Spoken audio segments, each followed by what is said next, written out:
When we look at the monument to the Korean War in Washington, the statues, you will see the haunting, sunken eyes of the soldiers that indicate once again the abject misery of combat. Will there be another Korean War? Recent tensions in the Korean Peninsula have alarmed and worried many of us. There's even been some nuclear saber rattling. American naval forces have been dispatched towards Korea, and there's been a show of muscle. Today we share 5 significant lessons that the Korean War of 1950 to 1953 holds. One Korean nation was divided into 2 states at the end of the Second World War when Japan surrendered and Japanese forces in northern Korea surrendered to Russians and Japanese forces in southern Korea surrendered to Americans. North Korea held a communist system and its capital was Pyongyang. South Korea's capital is Seoul, and South Korea was modeled along the lines of a democracy. From there, in 1950, North Korea attacked South Korea in an effort to reunify the country under a communist government by military force. We desire peace in the world, but our desire for peace must not become so strong that it becomes an abject pacifism that turns the world over to the most ruthless. The world does not belong to the most ruthless.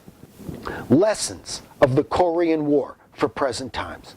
Number 1, there must be broad public consensus that is built first by our leaders to create a clear and convincing case as to why it is urgent that we fight. We saw in Vietnam and Iraq what can happen when this is neglected. So a clear and convincing case must be made that a mortal threat exists. Lesson number 2. The goals must be clearly understood by everyone, and those goals must be crucial to our society's security and safety and happiness. 3. The costs must be acceptable to us. This is, to me, one of the main reasons that North Vietnam prevailed in the Vietnam War, because their society was willing to pay a higher price than we were. We didn't lose the war, we merely walked away from it, because North Vietnam was relentless, would never have given up. This is another reason why Iraq has proved so hard for us, that the costs have been so high, and it can be argued have fallen on different economic classes disproportionately. So number 4 lesson of the Korean War is don't put too much faith in our technology.